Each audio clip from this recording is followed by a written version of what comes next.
Yeay. Oh jamaah. Yeay. Alhamdulillah. Masih dengan tema kita sholat sunnah yang pahalanya tidak main-main. Nah sebelum kita lanjut belajar lagi, ini kita lihat dulu yuk ada tayangan yang berikut ini. Seorang supir truk yang tetap menjalankan sholat dimanapun walaupun pekerjaannya harus keliling-liling. Walaupun tuh kalau jalur Pantura tuh Ustadz Bani banyak banget nih supir-supir seperti itu. Masya Allah sangat menginspirasi sekali ya. Nah benar gak sih katanya ada sholat sunnah yang kalau kita kerjakan itu memudahkan hajat kita. Itu sholat sunnah seperti apa dan kenapa? Dan tapi ada juga sholat sunnah yang bisa jadi bid'ah atau haram. Kenapa kok malah jadi haram Ustadz? Kan sunnah. Mohon tausiahnya. Mohon izin guru kami Ustaz Maulana, Ustaz Syam dan guru-guru kami dimanapun berada. Bismillah wassalatu wassalamu ala rasulillah. Namanya sholat sunnah hajat. Hajat itu apa? Keinginan, kebutuhan, kehendak, sesuatu yang kita mau. Bisa urusan dunia, urusan akhirat, bisa sakit supaya disembuhkan oleh Allah, bisa sedang kekurangan harta supaya dibikin kemudahan oleh Allah. Apapun itu disebutnya sholat sunnah hajat. Kapan dia dilaksanakan? Di semua waktu boleh. Kapanpun, dimanapun, begitu ada hajat silakan dilakukan. Tapi ada 3 waktu yang dilarang. Inilah kemudian kenapa sholat sunnah hajat bisa jadi haram. Bukan sholat sunnahnya, tapi dilaksanakan di waktu yang diharamkan. Kapan itu waktu yang diharamkan? Rasulullah SAW melarang para sahabat untuk sholat di 3 waktu. Yang pertama tadi dijelaskan oleh guru kita Ustaz Maulana, setelah sholat subuh sampai dengan waktu syuruk. Nah ini nggak boleh ya, ini waktu terlarang.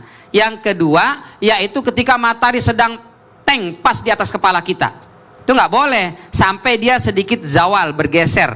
Nah, itu sudah masuk waktu zuhur. Tapi pas matahari di atas kepala kita berdiri, bayangan di bawah kita, itu nggak boleh sholat. Yang ketiga adalah ba'da asar, setelah asar sampai dengan masuk waktu maghrib nggak boleh sholat. Ini kalau sholatnya sholat sunnah mutlak atau sholat sunnah hajat. Tapi kalau sholat fardu boleh. Jangan bangun pagi-pagi jam 4:30, udah mepet, udah lewat nih. Atau jangan jam 5:30, wah udah mau habis nih waktunya. Akhirnya dia nggak sholat subuh, ini salah. Yang dilarang itu adalah sholat sunnah, termasuk sholat sunnah hajat. Nah sholat sunnah hajat ini, itu adalah sholat sunnah yang begitu luar biasa. Khasiatnya, fadilahnya, keutamaannya luar biasa. Diriwayatkan oleh Imam Tirmidzi dalam sunannya. Ada perawi sahabat Utsman bin Hunayf yang meriwayatkan hadis ini. Kata beliau, kami pernah duduk bersama dengan Rasul sallallahu alaihi wasallam. Tiba-tiba datang, mohon maaf, seorang sahabat yang punya, mohon maaf, Allah cabut penglihatannya atau buta ya. Dariran. Sahabat ini bermasalah dengan penglihatan, datang ke Rasulullah. Ya Rasul, tolong dong doakan saya supaya saya bisa melihat lagi, supaya hilang penyakit ini. Kata Rasulullah, in syi'ta da'autu wa in syi'ta sabarta fa huwa khairun laka. Kalau kau mau aku bisa doakan dan dengan izin Allah, Allah berikan kesembuhan.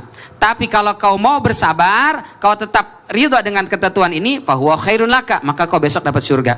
Saya mau surga ya Rasul, tapi kalau bisa doain deh biar bisa ngelihat. Maka apa kata Rasulullah? Kalau begitu silakan kau berwudu dengan benar, lalu salat 2 rakaat. Setelah itu baca doa. Nah, ini salat sunnah hajat. Apa doanya?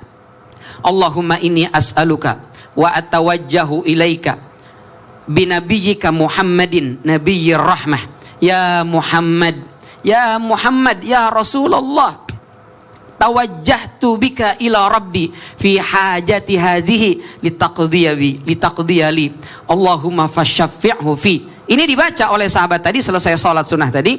Maka kata Utsman bin Hunayf, belum bubar kita, selesai dia sholat lalu berdoa kepada Allah, kita masih ada di situ nih. Kemudian Allah berikan kepadanya kesembuhan dan dia bisa melihat langsung seketika. Masya Allah. Ini disebut dengan sholat sunnah hajat. Masya Allah ya.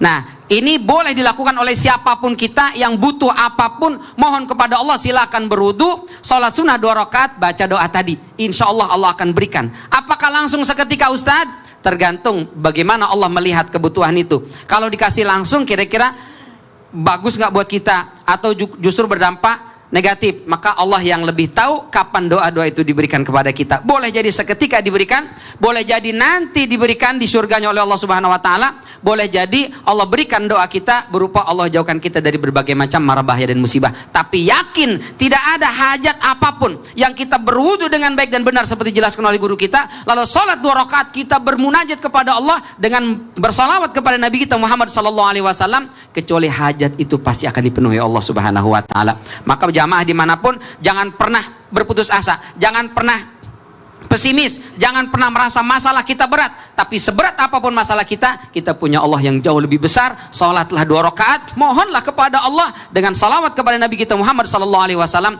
maka insya Allah dipenuhi oleh Allah Subhanahu wa taala. Wallahu a'lam bishawab. Jadi 2 rakaat sholat hajat ini terbaiknya tuh waktunya kapan, Ustaz? Kapan saja boleh, bagus. Anytime. Anytime. Sekarang abis nonton Islam itu Indah pun juga boleh. Boleh, boleh. Masya Allah, tabarakallah, jazakallah khair, Waliya. Ustaz. Kasih tepuk tangan dulu dong, Bu. Masya Allah. Sekarang kita masuk lagi yuk ke segmen Tanya Dong Ustaz. Kami semua tanya dong Ustaz. Ibu tadi yang udah nanya boleh deh. Sekarang sekali lagi coba pertanyaannya dikasih tahu ke Ustadz Maulana, nanti insya Allah dijawab. Silakan. Assalamualaikum Pak Ustadz.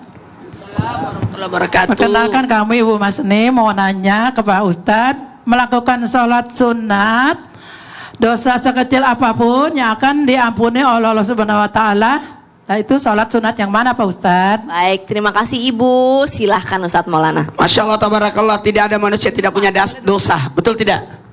Kenapa? Karena tidak luput dari salah, lupa, salah, lupa. 1, 2, 3 salah, lupa, salah, lupa. Dan ternyata ada, semua sebenarnya salat itu menggugurkan dosa, karena dosa manusia disimpan di kepalanya, di pundaknya. Bahkan ketika dia ruku berjatuhan dosa.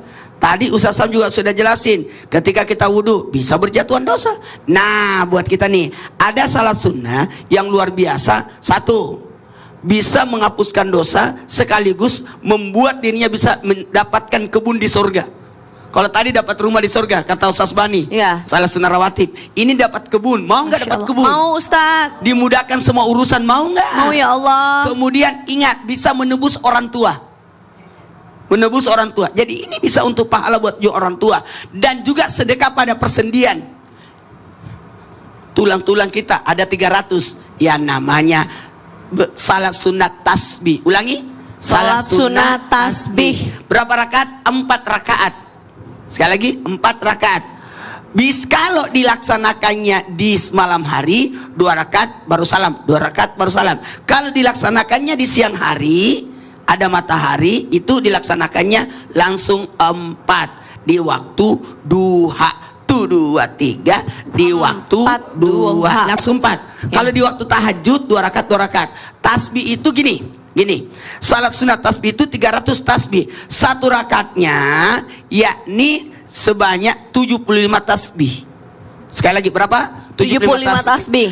2 rakaat. Jadi 75 berarti berapa semua? 300. Tasbihnya subhanallah walhamdulillah wala ilaha illallah wallahu akbar. Ingatkan 7 gerakan: berdiri, ruku, itidal, sujud, duduk, sujud, duduk. Itu 7. 1, 2, 3, 4. Jadi totalnya 5, 6, 7. Berarti 70. Ya. Tapi di atasnya 15. Oke. Jadi 75.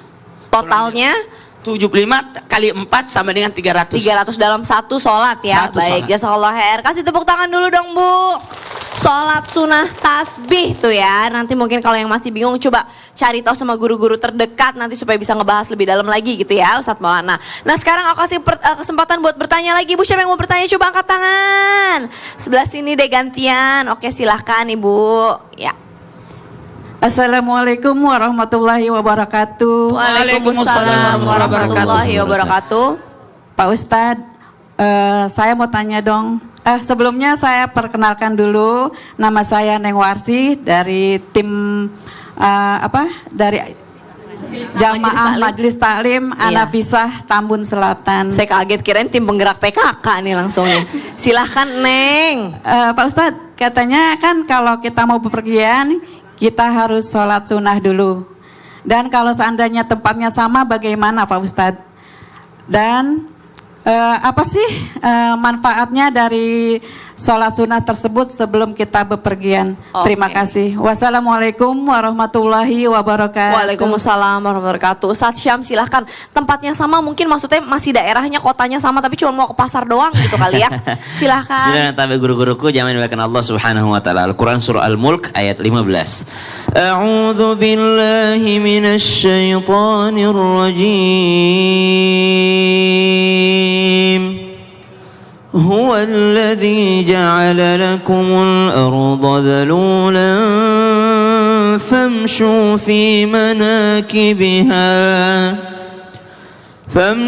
في مناكبها وكلوا من رزقه وإليه النشور. Dialah Allah yang menjadikan bumi untuk kalian yang mudah dijelajahi. Maka jelajahilah di segala penjurunya dan makanlah sebahagian dari rezekinya. Dan hanya kepadanya lah kamu dikembalikan setelah nanti dibangkitkan. Terkait dengan pertanyaan sholat sunnah bepergian, namanya sholat sunnah safar. Biasanya orang melaksanakan sholat sunnah safar kapan Bu? Biasanya kalau mau berangkat umroh, mau berangkat haji, baru sholat sunnah safar. Padahal kapanpun mau safar, laksanakan sholat sunnah tersebut. Kenapa? Sholat sunnah safar adalah oleh-oleh terbaik yang ditinggalkan seseorang yang bepergian untuk keluarganya.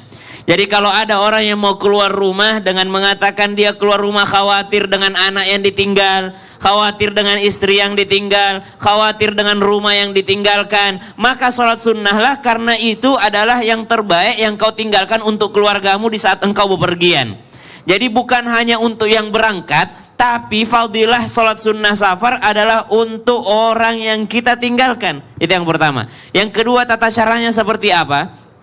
Tata cara sholat sunnah safar, rakaat pertama baca Al-Fatihah dan Qul ya ayyuhal kafirun, kata Imam An-Nawawi. Kemudian rakaat kedua baca Al-Fatihah, kemudian lanjut dengan surah Al-Ikhlas. Kemudian sholat sunnah safar 2 rakaat, bacalah ayatul kursi. Allahu la ilaha illa huwal hayyul qayyum, sampai selesai. Setelah baca ayatul kursi, bacalah surah Al-Quraisy. Li'ilafi Quraisy ilafihim rihlatash shita'i was-sayf falya'budu rabb hadzal bait alladzi at'amahum min ju'in wa amanahum min khauf.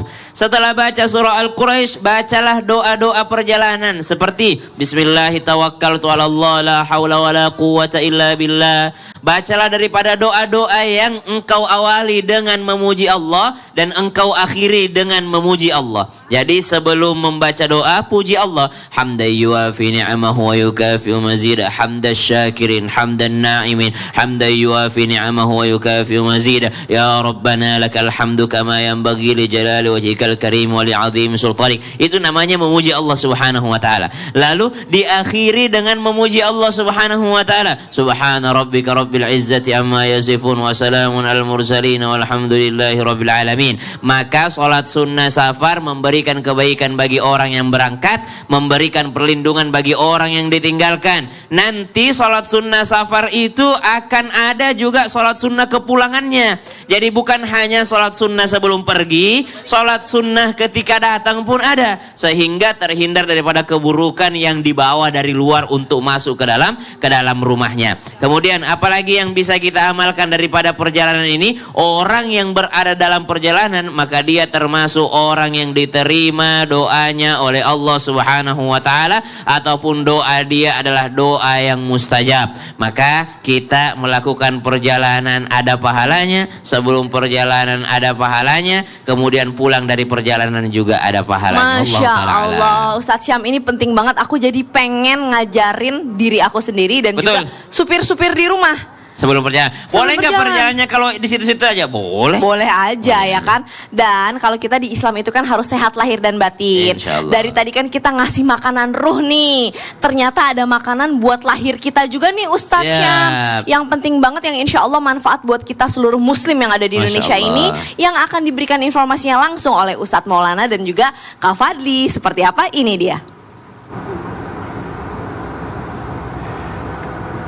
Terima kasih banyak Caca, Masya Allah. Nah saya mau kasih tahu nih Ustadz nih, lihat deh. Nih dia nih, mulai kelihatan nih produk mana aja yang mendukung konflik nih. Mendukung konflik, mudah-mudahan ya masyarakat makin bijak memilih produk-produk Ustadz.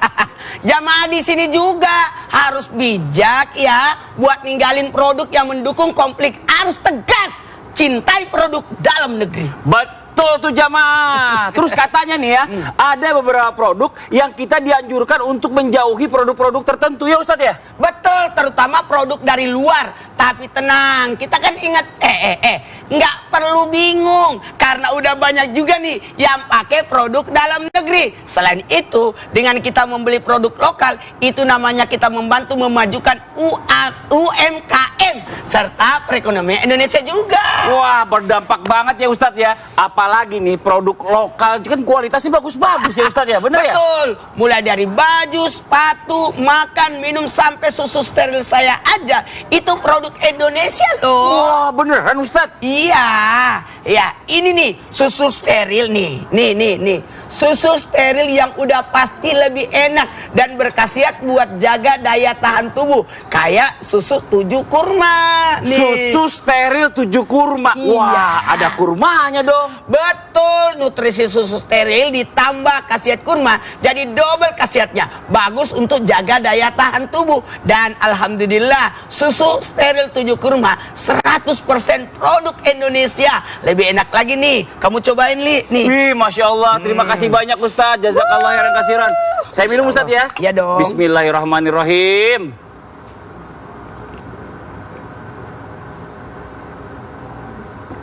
Ah, Masya Allah, rasanya enak, nggak hambar. Wow, nah kan udah 100% produk Indonesia. Rasanya lebih enak lagi susu steril 7 kurma. Karena susu steril pilihan yang ada. Pilih yang ada kurmanya. Titiknya, dengerin. Pilih yang ada Kurmanya. Ya, susu steril 7 kurma insya Allah jadi pilihan yang penuh berkah. Masya Allah. Nah nih buat jamaah Islam itu yang ada di rumah, jangan kemana-mana dulu. Setelah ini nanti Caca lanjut lagi ya. Karena Caca nanti masih akan kasih kesempatan buat jamaah buat bertanya lagi sama guru-guru kita. Jadi jangan pindah channel, tetap di Islam itu indah. Jamaah, oh jamaah, alhamdulillah. Saya lanjut Ustaz, saya habisin, bismillah.